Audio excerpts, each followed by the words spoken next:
Ponakan saya masukkan nari ronggeng, masukkan nari ronggeng, ini nari aja Kang, nari sambil ada gestur gerakan tangan yang gitu. Pas saya coba berbincang, ngobrol dengan dia, bertatap muka, wajah dia itu 100% sama makhluk-makhluk yang perjalanan saya spiritual itu sama Kang. Masya Allah. Ya malam ini juga perempuannya hadir Kang. Si sosok perempuan itunya tuh. Ya mungkin bagi sahabat MM yang bisa melihat sosok perempuan itu juga hadir. Entah bagaimana ceritanya, begitu saya diserang, saya itu malah dapat doa. Dengan doa itu buat kayak petasan lah. Setelah itu saya melihat jalan dari istana itu keluar, masuknya ke rumah tetangga saya. Kang Diki, berarti si apa tadinya kun ya? Iya. Sampai sekarang masih mengikuti ya? Entah kenapa dianya ada, ya wis gitu kan. Sekalian saya, nih ada Kang Jadi tadi itu ada ya? Ada Kang. Saat ini masih di dekat saya? Oh, udah nggak ada di dekat Kang. Nggak ada. Udah lari. Nah sekarang ada di mana nih? Di atas. Di atas. Itu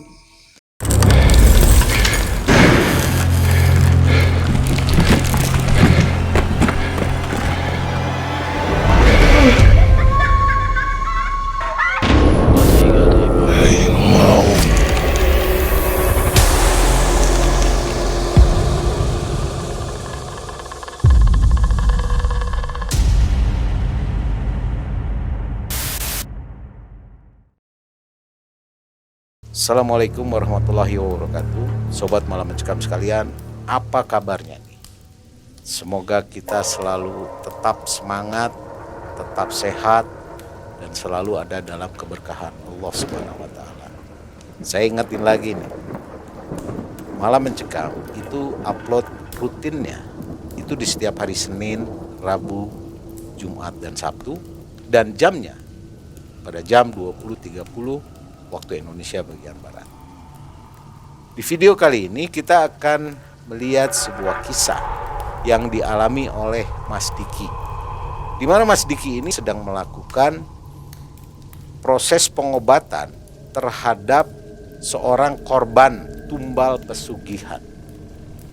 Dan yang membuat Mas Diki kaget, ternyata korban pesugihan tersebut, tumbalnya itu adalah keponakannya sendiri.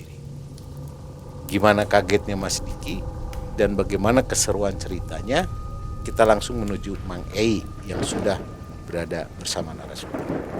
Silakan Mang Ei.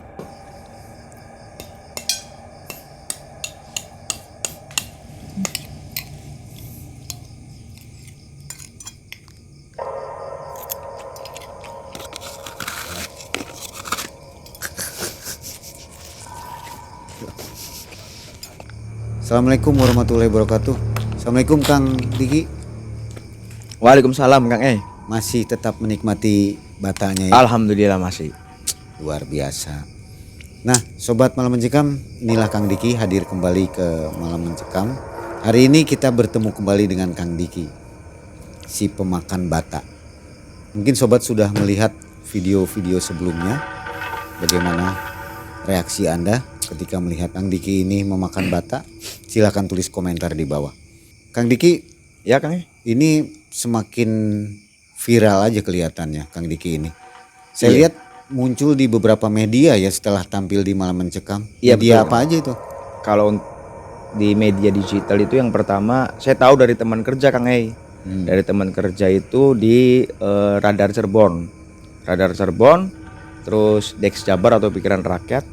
Yang bikin saya heboh lagi itu di FIFA. Saya kan nggak menyangka Kang. Dari awal kan nggak ada unsur gimmick, nggak ada unsur cari ke viralan. Di sini kan saya cuma berbagi kisah gimana pengalaman saya tentang bata itu kan. Ya. Berawal dari bata lah saya jadi mendalami dunia spiritual. Jadi tidak menyangka lah ya tidak menyangka, sampai ini, dan tidak ada tujuannya. tidak ada tujuan Kang. Pengen beken tuh nggak ada tujuan. Nggak ada Kang. Oke, luar biasa ya. kita juga mendukung lah tentang Mudah-mudahan, Kang. cara berpikir Kang Diki ini ya. Baik Kang Diki, Ya, kedatangan hari ini ke akan bercerita kembali ya. Iya Kang. Cerita apa nih? Ini lebih apa namanya? Bagi saya pribadi itu lebih wah gitu kan. Pada waktu 2013 itu keponakan dari kakak saya yang pertama kan mempunyai anak, jadi keponakan. Nah, keponakan saya itu jadi tumbal pesugihan. Tumbal Tumbal pesugihan. pesugihan. Itu tumbal ponakan dijadikan tumbal. Iya, Dan Kang Diki yang berusaha menyembuhkannya. iya Kang. Oh, ditumbalkan oleh siapa? Tetangga Kang. Tetangga. Udah pasti itu tetangga. Udah. Nanti jadi suudon nih. Ya, pasti Enggak ya? Kang. Oke. Baik. Mudah-mudahan ceritanya menghibur dan menjadi contoh untuk kita, jangan melakukan hal yang buruk lah begitu. Iya betul. Silakan Kang Diki ceritanya. Ya Kang.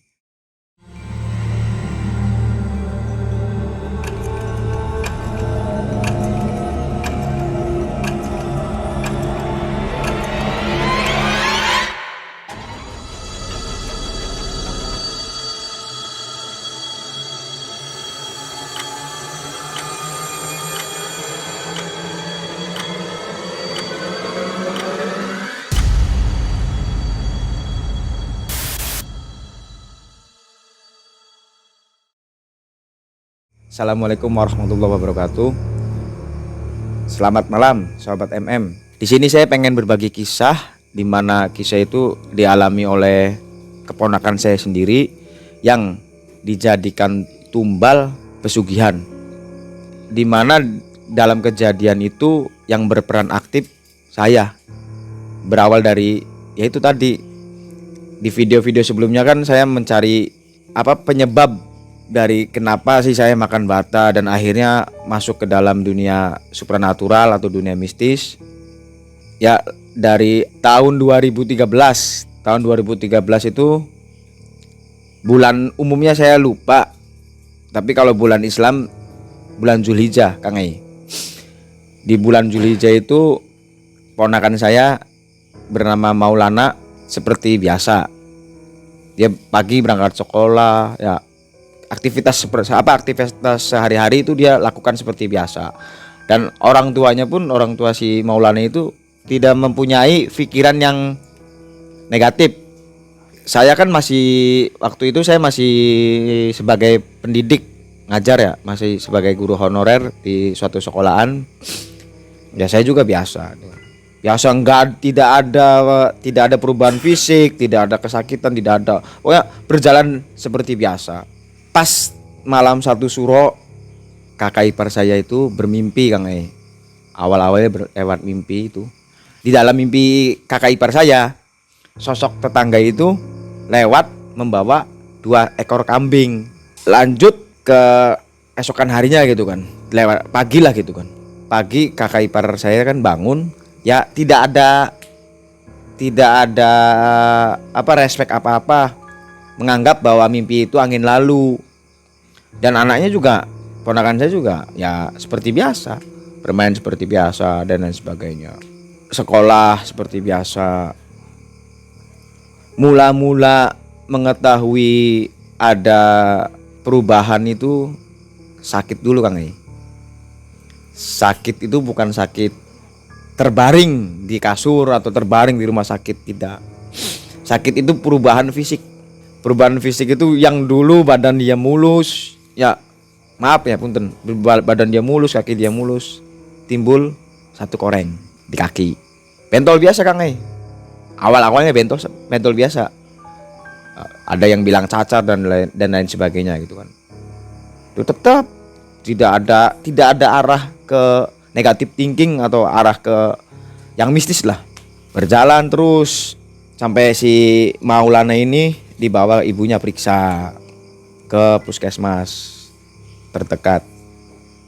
Bapak di dokter, dia dikasih salep, dikasih obat gitu kan. Dan tidak ada wajah tidak berubah, tidak pucat. Ngobrol apa dia ya biasa, sehat walafiat lah, sehat walafiat. Lalu berselang 2 minggu si koreng itu nambah.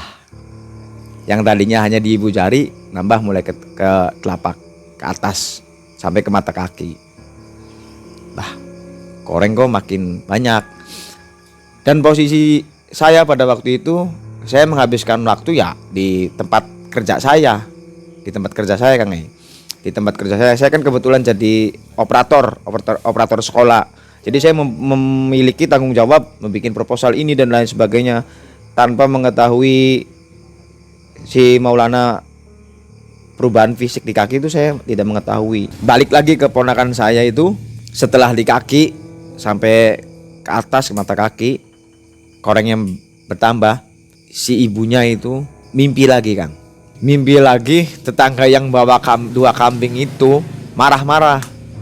Marah-marah. Ngapain jalan saya ditutup? Saya mau lewat sini. Ini kambing-kambing saya. Ini kan jalan umum gitu kan.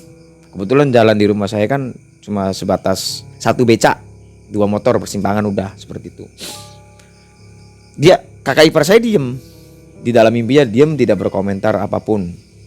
Akhirnya ya seperti biasa kakak ipar saya juga menganggap itu hanya angin lalu gitu kan, mimpi bunga tidur. Dan saya tetap kesibukan saya tetap di guru spiritual saya. Ya lagi itu saya lagi ngambil doa hadoro Kang terus ilmu-ilmu Cirebon gitu kan. Ilmu-ilmu Cirebon, saya lagi ijazah ilmu-ilmu Cirebon ya, wirid-wirid, ajian-ajian Cirebon juga. Saya lagi belajar di situ kan. Saya tetap kesibukan dengan saya, keponakan saya tidak tahu saya perubahannya seperti apa gitu kan. Berselang 2 minggu itu tepat tanggal 16 Asyuro, 16 Muharram. Saya dulu lupa Kang bulan-bulan umum tahun 2013 itu saya lupa. Tapi yang mengenah pada diri saya itu bulan Islamnya gitu kan. Zulhijjah, Muharram, ya kan. Safar itu. Tepat tanggal 16 Muharram, ponakan saya malah makin parah. Yang tadinya hanya 1 kaki, 2 kaki. Buduk itu kalau kata wong Cirebon, jare wong Cirebon buduk Kang. Buduknya itu makin parah. Ponakan saya waktu itu usia 8 tahun. Nah, sekarang kurang lebih 17 tahun sudah remaja Kang. Dia itu sakit kelas 3 SD lah. Sakit fisik. Ya, bukan sakit mental. Tapi sakit fisik juga, tidak terbaring terbaring di kasur atau terbaring di rumah sakit, tidak. Berawal dari buduk itu.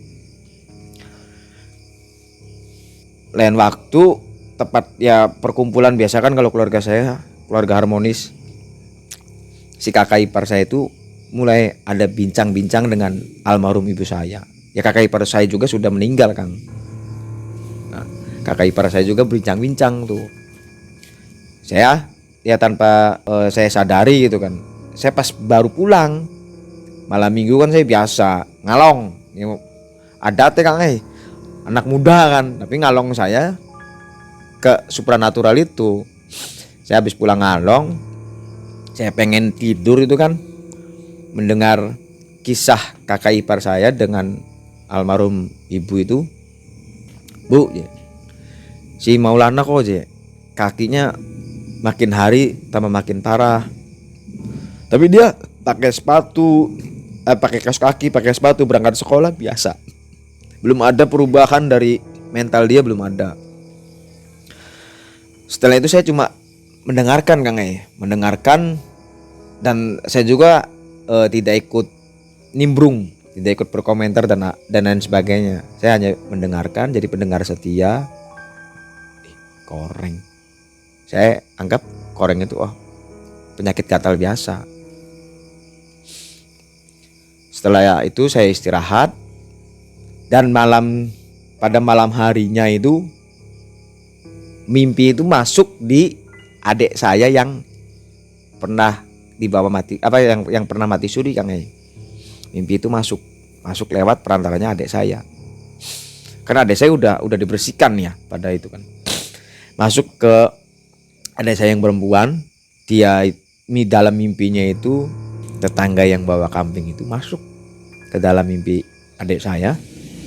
Cuma dia tidak berbicara, tidak apa, hanya menunjukkan dua anak kecil, satu laki-laki, satu perempuan. Dia cuma menunjukkan dua anak kecil. Ya. Jadi di bawah anak kecil dua, yang kanan laki-laki, yang kiri perempuan. Nah, adik saya yang perempuan ngeh, kok mirip si Maulana nih. Yang perempuannya kok mirip tetangga lagi. Namanya Tini, Maulana masih Tini nih. Karena keluarga saya kan tidak ada yang magician dah itu kan goib-goiban gitu kan. Jadi adik perempuan saya juga menganggap bahwa itu ya udah mimpi angin lalu. Setelah mimpi itu masuk ke adik saya, dan adik saya juga memendam ya, tidak bercerita. Berjalan, dan awal bulan Safar itu si Maulana bukan hanya di kaki kanan, kaki kiri Kang, udah masuk paha. Setelah si buduk itu masuk paha, dan baru saya sedikit ikut serta dalam penyakit ponakan saya nih Kang. Saya kok hawa-hawa merinding ada kalau berdekat dengan ponakan saya itu. Hawa-hawa merinding kok ada. Akhirnya saya melakukan obrolan dari hati ke hati dengan adik saya yang perempuan. Itu si Maulana kenapa? Karena nggak tahu kenapa saya lebih condong ke adik saya yang perempuan itu Kang. Nah, akhirnya adik saya baru tuh membuka mimpinya. Saya belum mempunyai pikiran bahwa ini pengen jadi korban pesugihan atau tumbal gitu kan. Ya cuma wah, kayaknya ini jelmaan jin gitu Kang. Jadi di dalam mimpi itu dengan sosok manusia yang sama di dua orang yang dimimpikan itu kan, kayak di kakak ipar dan di adik saya itu kan sosoknya sama. Mungkin ini jelmaan dari jin. Nah, saya kan berpikir seperti itu Kang. Wah, ini mah jin, permainan jin gitu kan. Awal-awalnya. Akhirnya malam hari seperti biasa saya ngalong, abis isya itu kan. Pokoknya saya pada waktu dulu saya pagi ya tetap kerja, malamnya saya tetap begadang. Kalau kata orang Cirebone, mangan telepong, mangan tembelek, kuat kempong kuat melek. Itu saya lagi mudanya gitu Kang. Jadi pada malam hari saya kumpul juga. Nah, murid-murid guru saya sudah pada pulang, dilalai Kang. Kebetulan kalau bahasa Indonesia, hari bahasa Jawa kan dilalai. Kebetulan yang lainnya itu nggak tahu kenapa lagi pengen sebentar mainnya gitu kan. Pas kebetulan saya sama guru saya aja duaan.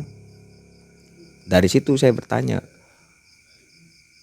Ang, ini Diki punya PR nih di rumah gitu kan. Gimana aja? Ini si Maul awalnya pentol kecil, terus lama kelamaan kok di dua kaki dan sampai ke paha gitu kan, buduknya gitu. Nah, guru saya pun sama Kang, cuma menyarankan kunyit di parut. Kalau zaman sekarang mungkin di blender, dulu kan masih pakai parut. Nah, akhirnya saya pulang tuh jam 3 pagi, saya pulang ke rumah. Pulang subuh, azan subuh pun berkumandang. Pagi jam 6, setelah saya mandi saya mau berangkat. Kan kebetulan saya honor di satu sekolahan sama si Maul. Jadi si Maul itu murid, saya itu guru gitu kan, di satu instansi yang sama gitu. Jadi berangkat bareng kan. Saya juga nggak ada pikiran yang seperti itulah, tumbal dan lain sebagainya. Akhirnya pulang dari sekolah bareng juga. Saya baru ngomong ke kakak ipar itu kan, coba dikasih paru dan kunyit si Maul tuh, siapa tahu gatel-gatelnya hilang. Akhirnya si cece saya kan almarhumah itu kan melaksanakan perintah saya. Akhirnya diparut tuh malam. Setelah itu sudah dioleskan kunyit, 3 hari kemudian tidak ada efek, malah makin banyak. Yang tadinya di paha sampai ke kemaluan, koreng itu ya sampai ke badan bagian depan. Lah, kok saya tambah semakin ini gitu kan. Dia manggil saya, Dik, itu si Maul kok malah tambah semakin banyak si budugnya gitu kan. Apa ya kalau bahasa Indonesia, kalau bahasa Jawa mau budug gitu kan, koreng-koreng yang seperti cacar lah gitu kan. Tapi tidak keluar nanah Kang, tidak keluar nanah, tahu-tahu sudah mengelupas. Nah di situ saya juga bengong, dah kok malah semakin banyak. Pas saya lihat iya ya.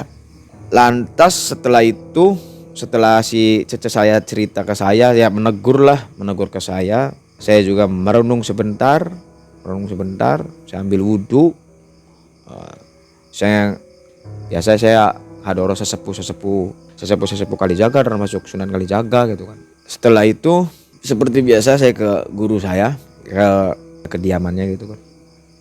Ang, si Maul tuh semakin banyak orangnya. Guru saya pun yang merasa aneh awalnya aneh. Guru saya tidak hanya satu, cuma ini saya lagi condong ke satu, jadi Kang Ei. Jadi guru spiritual saya tuh banyak, jadi saya lagi nyondong ke satu titik gitu kan. Saya kalau belum berhasil meminum atau menyibuk ilmunya, saya belum selesai gitu kan. Nah saya lagi nyondong ke sini, dia pun merasa aneh. Yang biasa dia alaminya kalau ada koreng seperti itu kan hanya dengan kunyit, baluran kunyit dan minyak sayur, itu langsung sembuh Kang Ei gatal-gatalnya. Kok ini malah semakin banyak. Saya lagi ngobrol di situ, di rumah ada kejadian. Ibu saya mimpi nggak mimpi, cucu kamu 3 kali ucapan itu kakek-kakek yang ngomong. Mungkin entah itu horin bapaknya, entah itulah, wallahu alam ya. Saya pulang, yang namanya ibu saya kan orangnya supel, suka cerita apapun kejadian dia, baik bunga tidur, baik amanah gitu kan, biar anak-anaknya tahu. Cerita ke saya tuh, Dik, malam tepat jam 12:30 pagi gitu kan, ibu itu tidur nggak tidur, ada suara tanpa rupa, cucu kamu. Di situ malah saya makin terniang Kang, malah menggebu-gebu, semakin penasarannya itu kan. Udah ponakan saya dikasih syariat, dikasih jalan gitu kan, marut kunyit sama minyak sayur buat menghilangkan gatal di tubuhnya, bukan malah semakin sembuh, malah semakin banyak. Yang tadinya hanya sebatas paha sampai ke kemaluan dan ke badan bagian depan.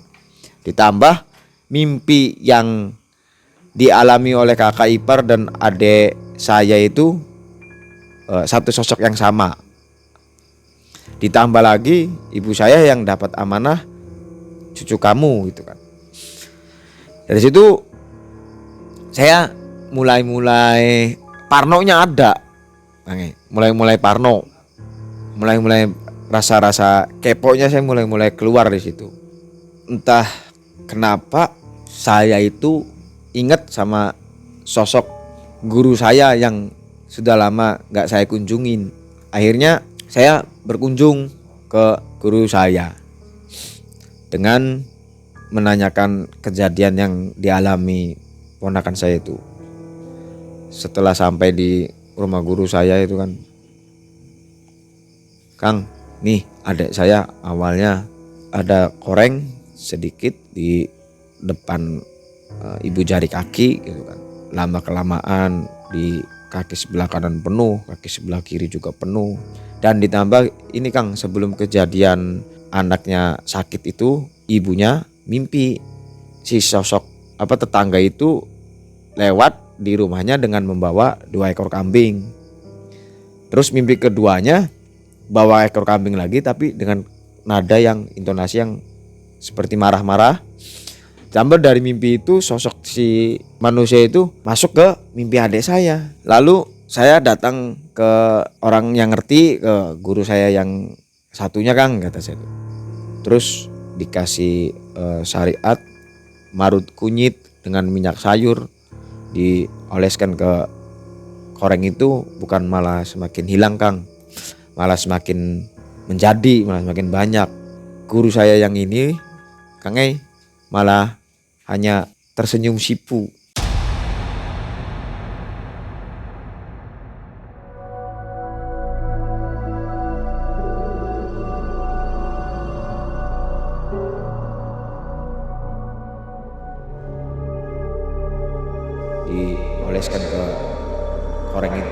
akan malah semakin hilang, Kang.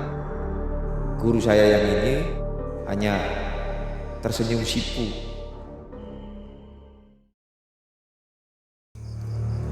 Dia hanya bisa tersenyum. Dia tersenyum, akhirnya lama kelamaan dia bercerita, ini ada satu gangguan atau kalau boleh dikatakan ponakan ente udah masuk ke pintu 1. Pintu 1. Apa nih pintu 1 nih? Gitu kan. Nah, akhirnya cepat cerita, saya pulang dari guru saya yang lama tak dikunjungi oleh saya itu. Saya pulang.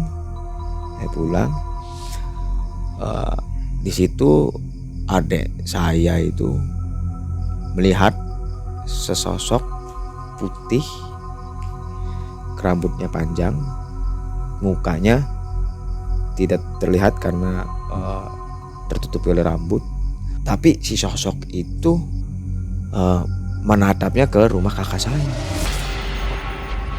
Nah, saya pulang terus pakai motor. Setelah saya pulang, adik saya kan melihatnya dari jendela, Kang. Jadi kan terlihat kalau melihat hordengnya sedikit itu kan terlihat. Setelah saya sampai, sosok itu tidak ada, kabur. Saya ngetok kan, akhirnya adik saya yang buka. Dia diam, Kang, karena dia tidak banyak bicara, adik saya kan. Setelah itu saya masukkan motor, saya kunci. Saya biasa karena saya lagi ngambil doa atau ngambil wirid di guru saya yang kedua gitu kan. Saya sholat hajat, saya wirid. Di situ baru saya mendengar suara ketawa. Boleh dikatakan suara kuntil. Seperti itulah tawanya. Karena sebelumnya saya kan pernah ini, Kang, melakukan melakukan ritual yang berbau dengan kunti dulunya kan gitu. Saya itu dulunya pernah berpuasa dan memakan bunga kantil, Kang. Sahur kantil, buka puasanya kantil dengan 3 kantil itu. Nah, saya mendengar tertawa wanita itu, saya hanya diam. Jangan-jangan ini yang dulu pernah ikut ke saya. Saya berpikir positif aja. Setelah itu saya lanjut wirid. Nah, yang darinya tertawa biasa jadi tertawa terbahak-bahak. Wah. Mungkin mungkin kurang lebihnya seperti itu tertawa dia. Saya diam, saya selesai. Saya berhenti sejenak, saya simpen tasbih. Saya coba keluar kamar, saya coba mendeteksi, ternyata ini bukan makhluk liar. Ini makhluk ada yang memiliki atau ada yang sekutu dengan makhluk ini. Akhirnya saya udahlah, nafsi kalau saya kan karep pisan lah gitu kan, pengen punya kunti pengen punya wewe yang penting nggak mengganggu di keluarga saya seperti itu. Udah, saya lanjut masuk kamar. Akhirnya kan batal tuh wiridan saya keganggu. Akhirnya saya tidur seperti biasa. Nah, si ponakan saya itu, si Maul itu mulai ngigo. Dia mulai sering kayak diem, terus kadang seperti itu. Kadang di sekolahan pun dia sering menangis sendiri, sering cerit-cerit sendiri. Ini baru masuk ke gangguan mental. Udah gitu. Nah, kadang nangis sendiri. Nah, dari situ akhirnya sampai ini, Kang, sampai ponakan saya itu tidak mau sekolah, dan akhirnya berhenti. Berapa bulan setelah dia sakit itu kan, dia berhenti sekolah, dia tidak mau sekolah. Dan di pertengahan bulan Sapar itu biasa, kalau ibu saya kan selamatan apaman, melihat cucunya itu kok kayak ada yang aneh. Cuma yang bikin saya penasaran ini, dia sering teriak, sering nangis sendiri, sering ketakutan, sering gitu kan. Kadang kalau dia lagi kamar mandi, dia minta diantar. Yang dulunya dia pemberani, dia minta diantar. Dari itu coba saya ke psikolog. Akhirnya psikolog dibawa tuh si ponakan saya tuh sama ibunya sama ayahnya itu kan, dibawa ke psikolog terapi. Nanti tidak ada saraf yang rusak, tidak ada itu. Bahkan dia sampai minta berhenti sekolah juga tidak ada gangguan dari saraf dan apa. Akhirnya pas pada malam Jumat Kliwon itu di bulan Safar, ponakan saya itu kemasukan. Kebetulan di belakang rumahnya itu 3 rumah dari rumah kakak saya itu ada rumah kosong Kang. Rumah kosong itu lama lah tidak dihuni oleh orang dan dijual pun tidak laku-laku. Ponakan saya kemasukan nari ronggeng.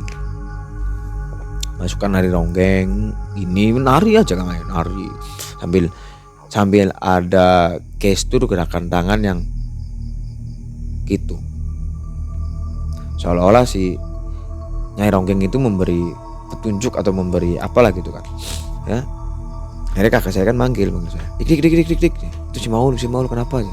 Malam-malam Kang, jam 12 itu, jam 12 malam. Kebetulan saya Kliwon kan di rumah kalau Kliwon. Saya punya wiridan sendiri kan, di kerjaan lah PR. Saya keluar kan, apa?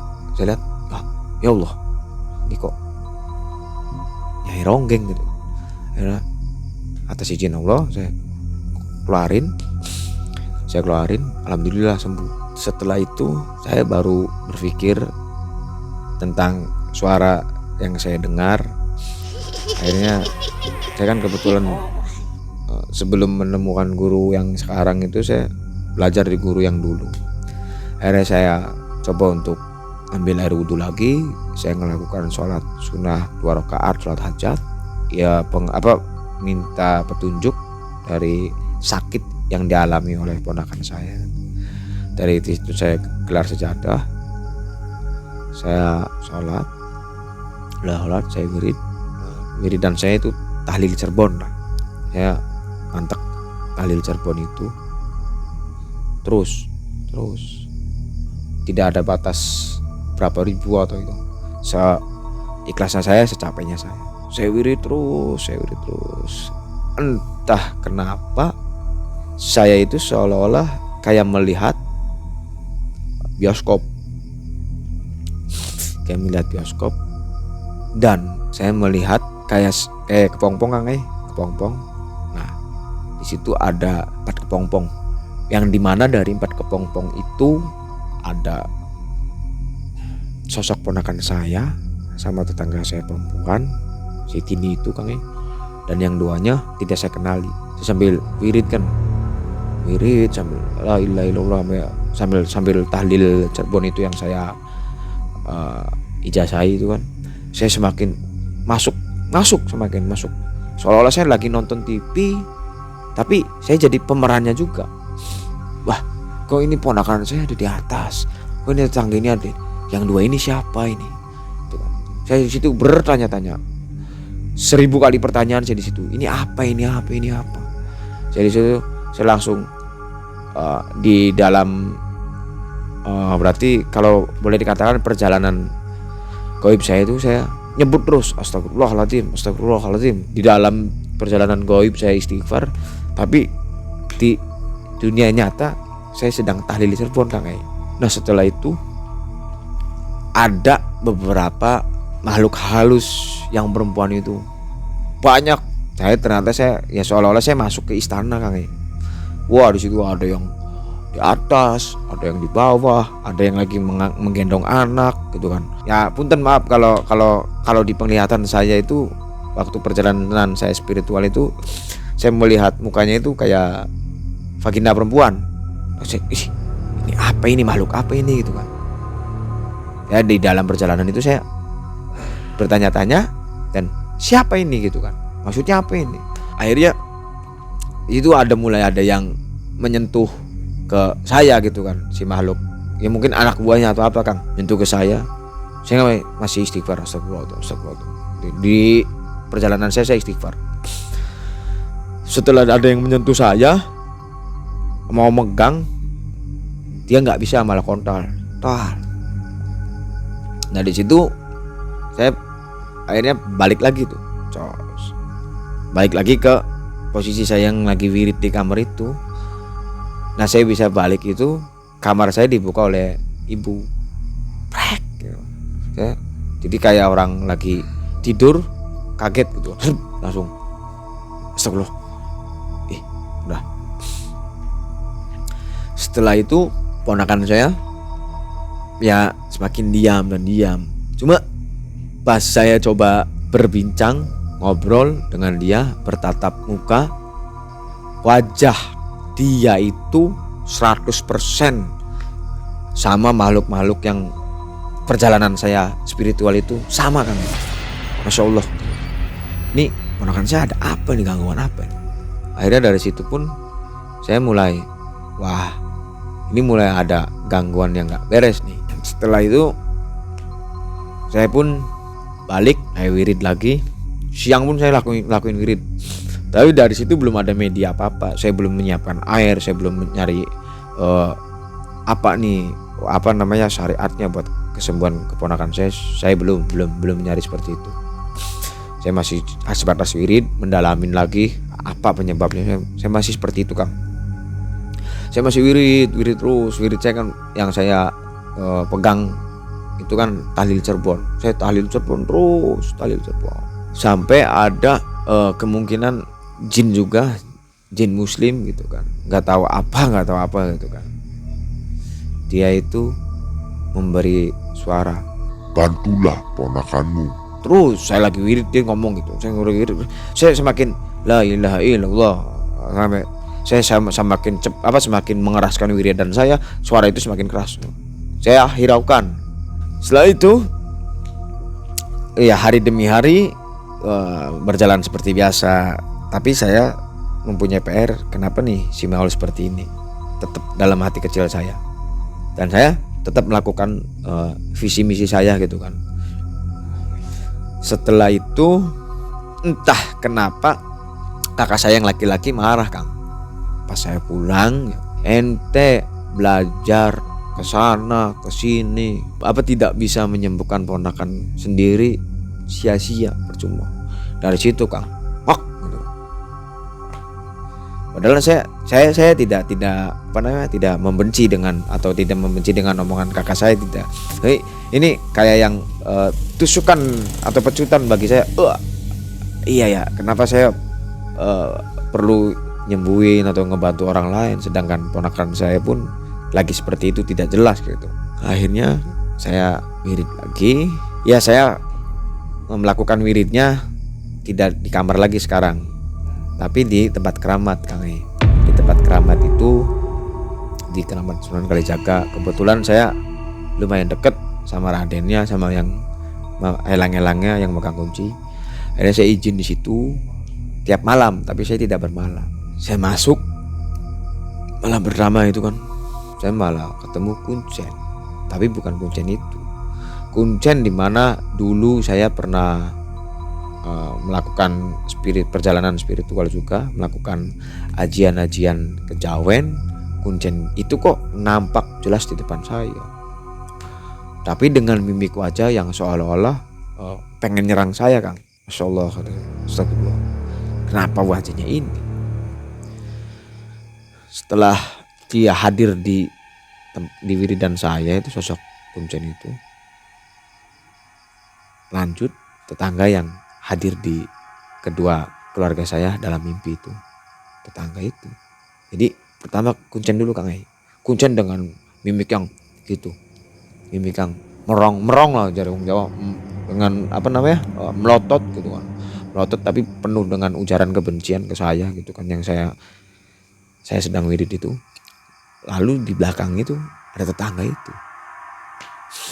Ya, saya masih ini jin gitu kan. Ini belum jelas. Akhirnya sudah wirid itu, saya balik. Hari pertama dapatnya kuncen sama sosok manusia atau sosok tetangga saya itu. Setelah itu hari kedua malah lebih ekstrimnya, si sosok tim perempuan itu. Ya malam ini juga perempuannya hadir, Kang. Si sosok perempuan itunya tuh, ya mungkin bagi sahabat MM yang bisa melihat, ya sosok perempuan itu juga hadir. Pas saya cerita ini dia juga hadir sosok perempuan itu, begitu kan. Ya. Nah setelah itu saya diserang nih sama sosok itu. Entah bagaimana ceritanya, begitu saya diserang, saya itu malah dapat doa. Dengan doa itu buat kayak petasan lah di sosok yang perempuan putih itu yang sekarang hadir juga Kang. Sekarang ada saya sosok tim itu perempuan itu yang mengerumungi saya, melingkari saya itu. Saya nggak tahu siapa yang ngasih itu. Itu hari kedua. Nah hari ketiga di tempat pesarian itu saya mengalami perjalanan spiritual lagi. Cuma di mana perjalanan itu seolah-olah saya ini keluar dari tempat pesarian Sunan Kalijaga itu, saya jalan kaki kurang lebih 2 kilo atau 3 kilo itu. Situ saya menemukan istana Kang. Istana yang dimana istana itu perempuan semua, berbaju putih merah, rambut panjang gitu Kak. Saya bertanya juga istana apa. Tapi dalam perjalanan itu saya tidak lepas membaca doa yang Allahumma ajis sultanul adim. Tapi kenyataan nyatanya saya nggak hafal doa itu. Dan saya nggak pernah wirid itu gitu kan. Tapi dalam perjalanan itu saya selalu membaca doa itu dan hafal berkali-kali. Saya masuk ya kelas ecek-eceknya itu kan, pengikut-pengikutnya atau penggawa-penggawanya. Dia menyerang, ada yang memegang kaki saya, ada yang dari kepala, saya seolah-olah diserang gitu kan. Ternyata di situ banyak anak-anak Kang, anak-anak dan yang kurang lebihnya saya kenal gitu kan. Tapi mereka sudah berbaur dengan si putih itu gitu kan, si perempuan putih itu. Setelah itu saya melihat jalan dari istana itu keluar, masuknya ke rumah tetangga saya. Masuk ke rumah tetangga saya di bagian kamar ketiga. Itu saya keluarnya dari kamar ketiga. Kok ada ponakan saya sama si Tini, tetangga Kang. Dan di situ juga dalam perjalanan itu bertemu sosok laki-laki tua.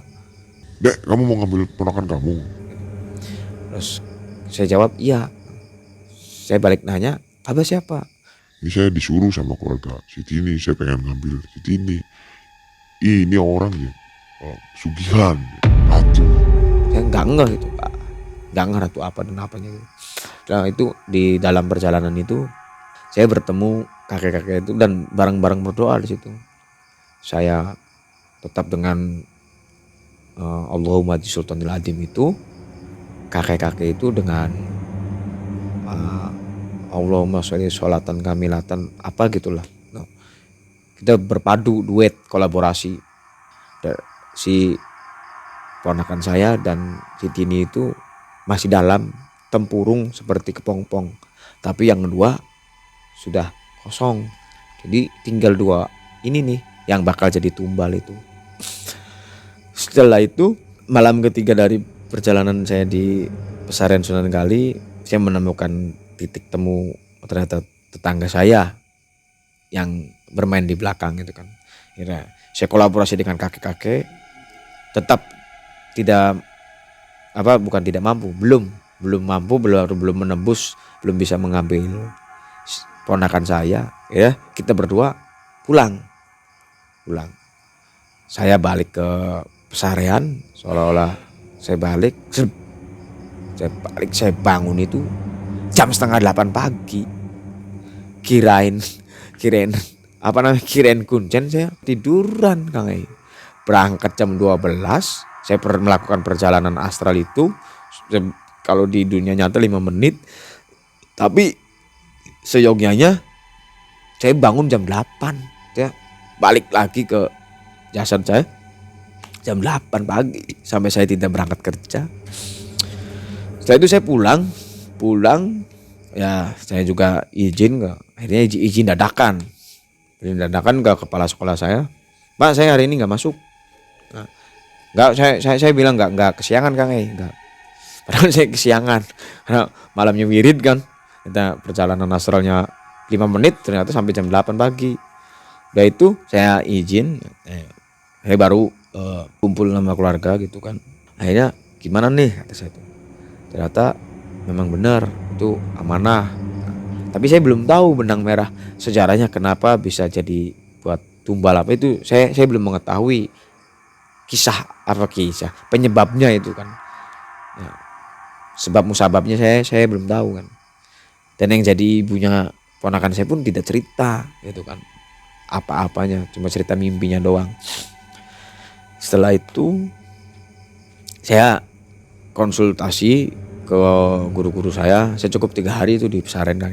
Saya konsultasi lagi ke guru saya yang kedua, ketiga, keempat, kelima dengan jawaban sama. Jadi guru-guru saya membantu dengan doa karena bangsa seperti itu kan menurut guru-guru saya itu kalau tidak malam Selasa malam Sabtu mereka nongol. Jadi malam Selasa akhir-akhir di bulan Sapar itu saya melek Kang ya. Melek di depan rumah, itu di depan rumah kakak saya.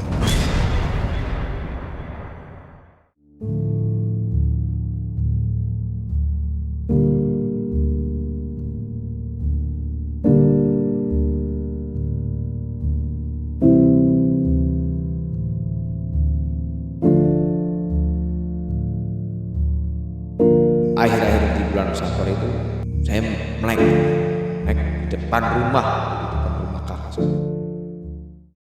Melek. Saya nggak wirid, nggak apa, ngerokok ngopi, ngabisin itu rokok kopi. Ngerokok lagi, ngopi lagi, ngerokok lagi, ngopi lagi. Sambil duduk sambil seperti ini Kang Punten maaf. Seperti ini ya, ngerokok, minum lagi kopi, ngerokok, ngopi lagi. Teng jam 12 ada apa angsa. Jare wong Jawa, jare wong Cirebon itu entok, ada entok. Di atas rumah kakak saya itu kan. Saya ambil batu, lempar.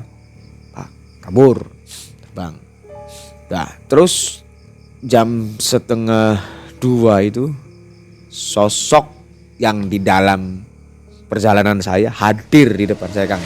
Saya pakai kolor, ngerokok, ngopi, hadir. Breng. Ya, menatap saya.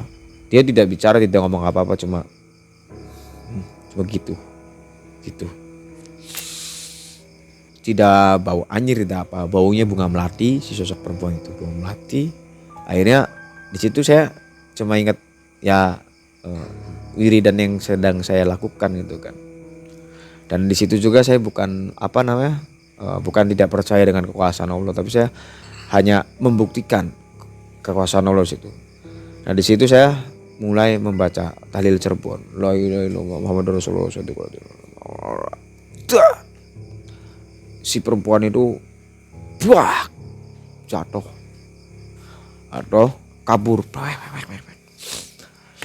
Itu malam Selasa, tepat di malam, kalau itu Rebo akhir di bulan Sapar itu Rebo Wekasan, Rebo hari Rabu penentuan lah atau apa itu lagi. Rebo akhir di bulan Sapar, saya mulai emosi nih. Ya wis, kalau gini caranya ngibarkan bendera perang kan. Bendera perang. Karena si sosok perempuan itu yang sekarang pun hadir gitu kan. Saya panggil di depan rumah kakak saya itu. Saya panggil, dia hadir. Situ tarung. Saya pakai doa ayat kursi, dia tertawa. Saya pakai doa al-falak, dia tertawa. Akhirnya terakhir saya pakai tahlil Cirebon itu, dan muka dia itu akhirnya terbakar sebelah kiri sampai ini si perempuan itu gosong Kang. Sampai sekarang pun sosok itu gosong setengah, karena pertarungan dengan saya itu gosong setengah. Dan malam ini pun sosoknya hadir. Saya ulangi berkali-kali, malam ini pun sosoknya hadir karena gosong sebelah kiri tertutup oleh rambut. Ini gosong nih. Udah itu belum nih, si ponakan saya belum sembuh. Nah, akhirnya saya balik ke pesantren Sunan Kalijaga. Saya izin ke mama Radenya juga, mak sebengi maning lah gitu kan. Ya wis, sok mangga. Buka kuncinya, tutup. Itu saya hadoroh sepuh Kalijaga. Saya khususin Raden Said Syekh Abdurrahman bin Walang TikTok. Saya khususin, saya hadiahin Sunan Kalijaga di situ kan. Saya sembari saya hadoroh juga ke Bunda Ratu Kidul gitu kan. Terus ini lawan siluman, saya pakai siluman gitu Kang.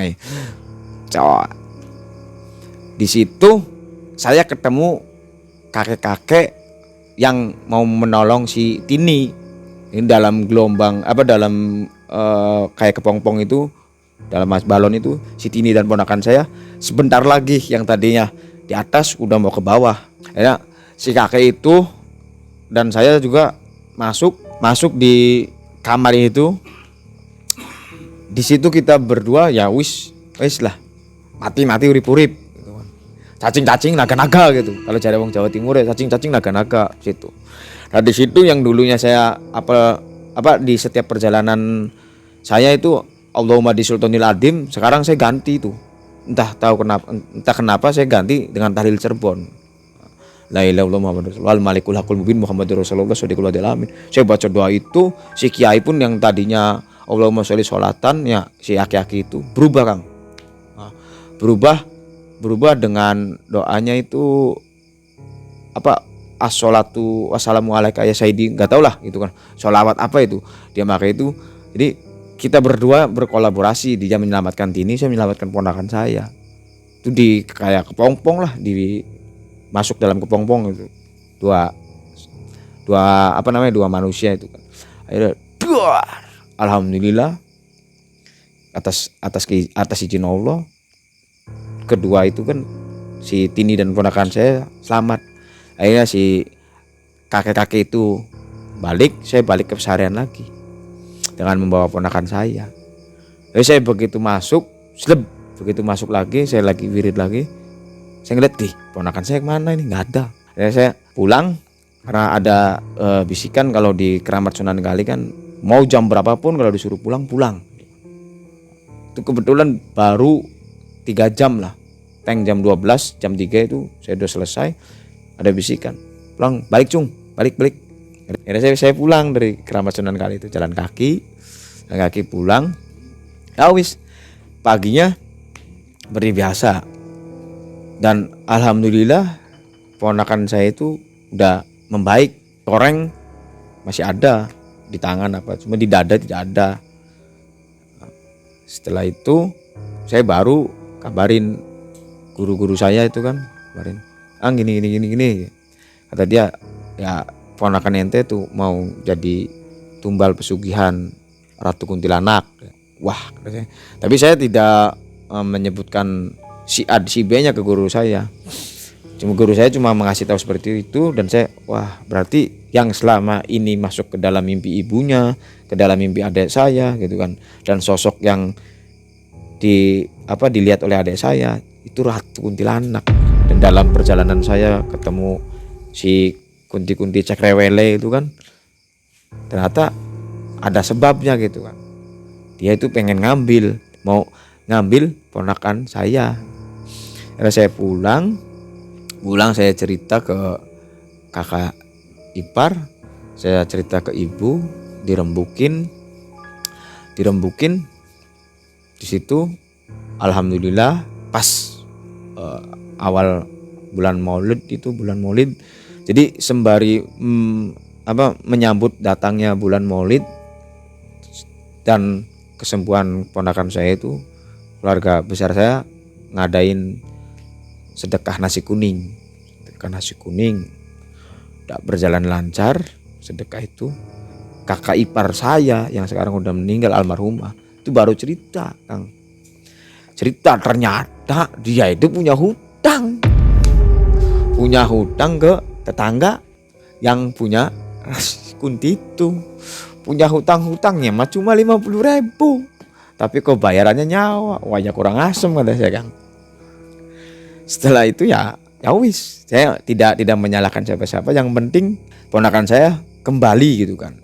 Sukmanya kembali, selamatan nasi kuning sudah kita laksanakan sembari menyambut datangnya bulan Maulid. Kang Diki, berarti si apa tadinya? Kun ya? Iya. Sampai sekarang masih mengikuti ya? Entah kenapa dianya ada, ya wis gitu kan. Sekalian saya, nih ada Kang Jadi tadi itu ada ya? Ada Kang. Saat ini masih di dekat saya? Oh, udah nggak ada di dekat Kang. Udah lari. Nah sekarang ada di mana nih? Di atas. Itu Kang Diki bisa lihat ya? Kalau bisa mah enggak Kang. Ya Tapi bisa Iya kelihatan. iya bisa tapi tidak stay Kang. Nggak ganggu Sesuatu tapi kan. dia Enggak. Karena kapok Kang dianya. kapok deh. Iya. Cuman merasa diceritakan, Merasa cerita. jadi Dan juga hadir gitu ya. dan juga secara tidak langsung kan sayanya juga ada kontak sama dia kan, jadi ya biar di penonton MM barangkali ada yang mempunyai indera keenam atau indigo kan, nyata ini nih real cerita gitu kan, dan nyata sosok itu ada kan gitu kan, bisa berbagi lah. Oke. Terus ponakan sampai saat ini gimana? Sudah sehat, sempurna? Alhamdulillah kalau sehat fisik apa itu kan, sama koreng masih Kang dan ya punten ngobrol itu kayak orang gagu mah enggak, cuma Cadel gitu. cadel lah. Enggak jelas lah, usia udah 17 tahun loh Kang. Mungkin dari efek dari yang tadi ya, Iya. Dibawa. dimakan, diberi makanan dari bangsa Iya, dari gaibnya. bangsa goibnya itu. Jadi efeknya ke fisik. Iya, fisik. Oke, Kang Diki, terima kasih banyak nih ceritanya, sangat menarik. Sama. Dan Kang Diki juga barangkali ada subscriber kita yang ingin berkonsultasi atau ngobrol dengan Kang Diki, boleh ya? Boleh. Boleh. Ya, silakan berkomentar aja untuk sobat MM yang mau berkonsultasi atau ngobrol dengan Kang Diki. Insya Allah nanti akan kita berikan nomor WA Kang Diki ya. Iya Kang. Oke.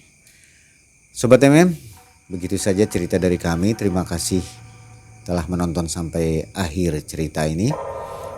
Dan terima kasih atas supportnya kepada Malam Mencekam Channel. Terima kasih Kang Diki. Sama-sama Kang. Semoga makan batanya tidak mengganggu kesehatan ya. Amin. Nah, aman Kang kesehatan mah. Untuk sobat juga yang ingin mengundang Kang Diki, mungkin ini bukan sirkus, bukan debus. Bukan. Silakan aja lah. Ini pemberian dari Allah. Ya, ngobrol langsung dengan Kang Diki. Wabillahi taufiq wal hidayah. Wassalamualaikum warahmatullahi wabarakatuh. Waalaikumsalam.